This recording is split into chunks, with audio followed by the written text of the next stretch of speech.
Pradeep sir, आपका बहुत बहुत धन्यवाद हमारे साथ जुड़ने के लिए। प्रदीप सर, पहले एनसीबी के द्वारा रेड और अब ईडी के द्वारा रेड। प्रताप सर नाइक जो कि शिवसेना के जाने माने नेता है, हमेशा शिवसेना के बचाव में भाषण देते रहे हैं, किस तरीके से देख रहे हैं? देखिए, मैं पहले से कहता आ रहा हूँ कि जितना भी ड्रग कार्टेल है, ये ड्रग कार्टेल इस देश के अंदर तब तक नहीं चल सकता जब तक नेता इसको बैक ना करें। अब आपको ये बहुत अच्छे से पता है, ये आपको बहुत अच्छी तरीके से चीज़ को पता है कि अगर जब पूरा का पूरा सुशांत सिंह राजपूत का केस चल रहा था तो संजय राउत ने सामना में किस तरीके से बॉलीवुड को डिफेंड करने के लिए चीज़ें लिखी थी। तो इस वक्त अगर प्रताप जी पे रेड हुई है तो इसका ये मतलब है कि प्राइमा फेसी जो उनके बेटे के 10 लोकेशंस पे रेड हुई है तो प्राइमा फेसी ईडी को एविडेंसेस मिले हैं।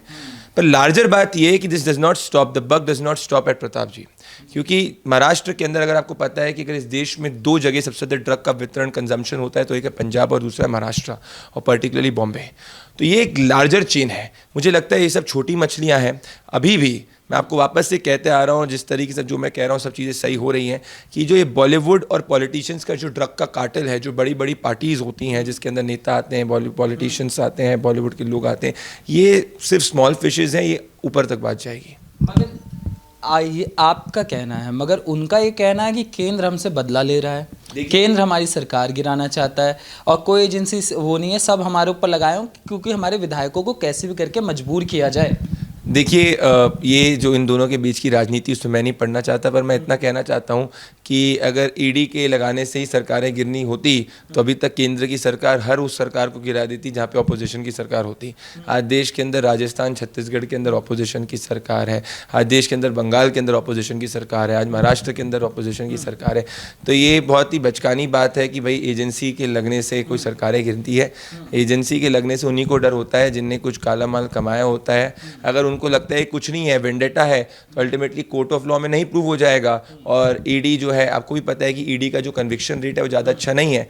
तो अगर ईडी कोर्ट ऑफ लॉ में नहीं प्रूव कर पाएगी तो अल्टीमेटली जो शिवसेना के लीडर कह रहे हैं उनकी बात सही हो जाएगी। तो घबराने की क्या बात है? जो सपोर्टर है शिवसेना के, वो सोशल मीडिया पर उमड़ कर आए हैं, वो कह रहे हैं कि प्रखर प्रवक्ता थे नायक जी, इसलिए उनको मतलब इस तरीके से फंसाया जा रहा है क्योंकि उन्होंने आवाज़ उठाई, जब कंगना के ऊपर आवाज़ उठाई, उन्होंने सुशांत को बेनकाब किया इस मामले को लेकर, इसलिए और बीजेपी को लगातार वो टारगेट करते रहे, इसलिए बीजेपी उनको शांत करने की कोशिश कर रही है। देखिए, जो भी राजनीति में काफ़ी समय से है या जो देश की राजनीति को समझता है उसको ये समझ में आना चाहिए कि कोई भी इन्वेस्टिगेशन एजेंसी तभी किसी के ऊपर रेड करती है जब उसको एक टिप ऑफ या प्राइमा फेसी एविडेंस मिलते हैं। तो अब जब प्राइमा फेसी एक रेड हुई है, उस रेड के बाद उसमें कुछ मिला होगा तभी वो कार्रवाई आगे बढ़ेगी। अगर उस रेड के अंदर कुछ नहीं मिलेगा तो कोर्ट ऑफ लॉ के अंदर ऑटोमेटिकली वो चीज़ प्रूव नहीं होगी। तभी मैं आपको बार बार कह रहा हूँ कि जो ईडी है उसका जो कन्विक्शन रेट है वो कोई 90-95% का नहीं है। तो प्रताप जी को खुश होना चाहिए। अगर उन्होंने कुछ नहीं करा तो घबरा क्यों रहे? उनके जो बेटे के 10 लोकेशंस पे रेड हुई है, उस रेड से जो मटीरियल बरामद होगा उसके बाद कोर्ट ऑफ लॉ के अंदर ईडी को अगर उनको कस्टडी के अंदर लेना है, कुछ भी आगे उनके बेटे पे कार्रवाई करनी है, तो ultimately they have to take the permission from the due court and court will always go with the facts which are presented to it. तो इसमें कोई वेंडेटा के हिसाब से पॉलिटिकल पोस्चरिंग हो सकती है, पर इस देश का कानून, इस देश के जो न्यायालय है वो सिर्फ और सिर्फ सबूत के हिसाब से चलती है। तो उन्होंने कुछ गलत नहीं किया तो उनको घबराने की बात नहीं। पर बड़ी बात क्या है? बड़ी बात यह है कि प्राइमा फेसी जो बात मैं पहले से कहता आ रहा हूं कि इस देश के अंदर नेताओं का, बॉलीवुड पर्सनालिटीज का एक नेक्सस है जिसके अंदर ये नशा, गांजा, चरस चलता है।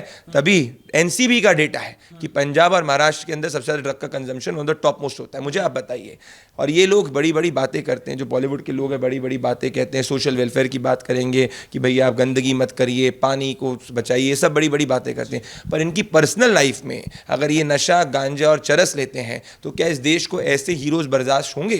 क्या इस देश को ऐसे हीरोज़ बर्दाश्त हो सकते हैं जो रियल लाइफ के अंदर नशेड़ी, गंजेड़ी, चरसी हों और रियल लाइफ के अंदर बड़ी बड़ी बातें करें? This country deserves better. मगर से सवाल तो ये भी उठता है कि जब अपने पे आती है तो हम तुरंत कैरेक्टर सर्टिफिकेट और तुरंत हम कहते थे अरे रे ये तो बेकसूर है, ये तो राजनीतिक साजिश हो रही है। मगर अगर दूसरे पे आती है, अर्नब गोस्वामी का ही नाम ले ले, जिस तरीके से संजय राउत, एनसीबी का बयानबाजी जो चली थी, उन्होंने कहा था पुलिस जो है वो स्वतंत्र है, पुलिस को और चीज़ की स्वतंत्रता है। मगर यहाँ जब आ जाते हैं तो कहते हैं एनसीपी स्वतंत्र नहीं है भैया, एनसीपी जो है केंद्र के अंदर काम कर रही है और बदले की राजनीति। ये जो कहा जाए कि एक तरफा जो अपने आप में हो जाता है कि हम करें तो ठीक, तुम करो तो गलत। देखिए, मैं इसमें माननीय सुप्रीम कोर्ट ने जो कहा था वो कहना चाहता हूँ, और जस्टिस चंद्रचूड़ ने बड़ा अच्छा ऑब्जर्वेशन दी थी। उन्होंने कहा था if you have a problem with a network, अगर आपको किसी से दिक्कत है तो आप उसका चैनल मत देखिए, उस जर्नलिस्ट को मत देखिए। और अल्टीमेटली इस देश के आर्टिकल 19 जो संविधान के अंदर जो मूल धारा है वो ये है कि सबको अभिव्यक्ति की आज़ादी है। ये देश जो है संजय राउत जी के कानून से नहीं चलेगा, ये उनका पर्सनल कानून नहीं है, ये देश CRPC, IPC और कॉन्स्टिट्यूशन ऑफ दिस कंट्री से चलेगा। तो उनको किसी से भी कितनी भी समस्या है, कोई भी दिक्कत है, उससे फर्क नहीं पड़ता। केरला ने क्या कोशिश करी थी लाने की? केरला ने सेक्शन 118 के अंदर एक ऐसे लॉ को लाने की कोशिश करी थी जिसके तहत जो भी जर्नलिस्ट है उसके इंटेंशन तक को क्वेश्चन किया जाएगा और कोई भी पुलिस है किसी भी जर्नलिस्ट को अंदर कर सकती है फॉर मेयर डिफेमेशन। अल्टीमेटली उनको वापस लेना पड़ा आफ्टर मैसिव पब्लिक प्रेशर। मुझे लग रहा है कि इस देश के अंदर एक कानून की जरूरत है जो एक्सप्लिसिटली जर्नलिस्ट के right, article 19 is overarching. America के अंदर जर्नलिस्ट को सोर्स प्रोटेक्ट करने के लिए कानून है, अमेरिका के अंदर जर्नलिस्ट की अभिव्यक्ति की आज़ादी को अलग से प्रोटेक्ट करने के लिए कानून है। आज इस देश की CRPC, IPC के अंदर कोई ऐसा सेक्शन नहीं है जो एक्सप्लिसिटली जर्नलिस्ट की अभिव्यक्ति की आज़ादी को प्रोटेक्ट करता है, जिसके कारण दिक्कत ये होती है कि जब भी इस अभिव्यक्ति की आज़ादी को प्रोटेक्ट करने की ज़रूरत पड़ती है तो 3 टायर सिस्टम के अंदर सुप्रीम कोर्ट तक जाना पड़ता है, जिसमें समय लगता है।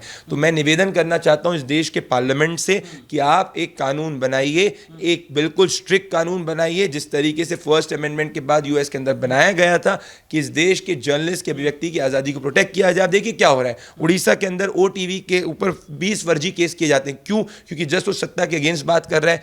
अगर ऐसा ट्रेंड चलते रहा तो इस देश का लोकतंत्र कहाँ जाएगा? किसी नेता के घमंड, किसी नेता को कोई चैनल, कोई जर्नलिस्ट, कोई पत्रकार अच्छा ना लगे। अगर आप कल को बंगाल के अंदर रिपोर्टिंग करने जा रहे हैं, अगर आपने एक ऐसी स्टोरी करी जो ममता बनर्जी को अच्छी नहीं लगी, तो क्या ममता बनर्जी के पास ये राइट होना चाहिए वो आपको बंद कर दे?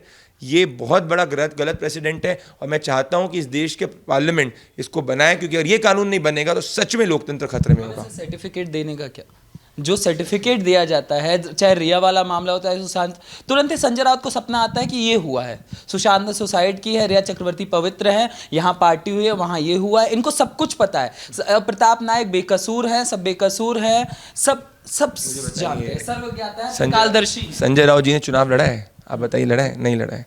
कहा है आप तो उनको सीरियसली ले रहे हैं। संजय राउत जी को एक दो मीडिया में लेते, मीडिया वाले सीरियस लेते हैं रोज।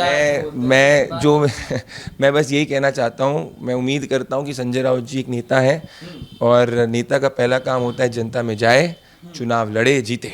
असली नेता वही होता है।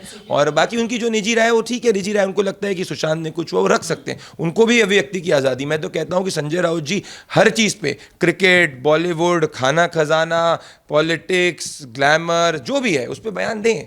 कोई संवैधानिक व्यवस्था का हिस्सा है, क्या उन्हें संवैधानिक व्यवस्थाओं पे विश्वास नहीं है? चाहे शरद पवार हो, चाहे संजय राउत हो, जो स्टेटमेंट देना, आप एक संवैधानिक व्यवस्था का हिस्सा होते हैं, आप संविधान पे सवाल उठाते हैं, कोर्ट में जाएगा मामला, चलेगा मामला, सारा फैसला आएगा, आप फैसला सुनाने वाले होते कौन हैं? देखिए इनकी राजनीति, अपनी राजनीति करें। मैं ये जानता हूँ कि इस देश का संविधान और इस देश का लोकतंत्र जो है उसको तब तक कोई खतरा नहीं जब तक इस देश की जो आम जनता है उसको विश्वास है।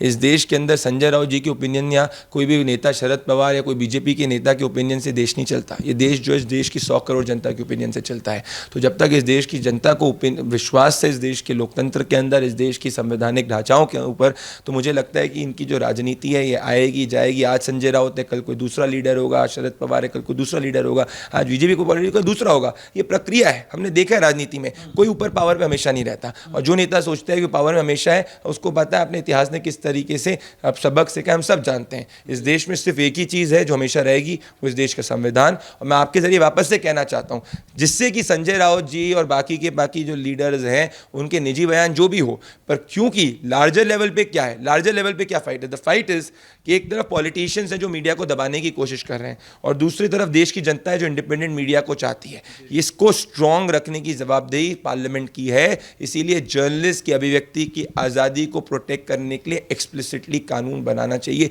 ये नीड ऑफ द आवर है, ये हर जर्नलिस्ट का मूवमेंट बने, वरना होगा ये कि कोई भी रीजनल न्यूज़ चैनल या कोई भी न्यूज़ चैनल जो होगा, अगर कोई भी किसी भी पॉलिटिशियन के खिलाफ कुछ कहेगा तो उसको जो है या तो कुछ पे फेक केस कर दिए जाएंगे, उसके खिलाफ जो है उसके कमर्शियल इंटरेस्ट को क्वेश्चन कर दिया जाएगा। और इट इज़ मेंटली जो है ये समय लेता है। और अगर इसको ये प्रेसिडेंट आगे बढ़ता रहा तो मुझे लगता है कि इस देश का लोकतंत्र तब सच में खतरे में होगा।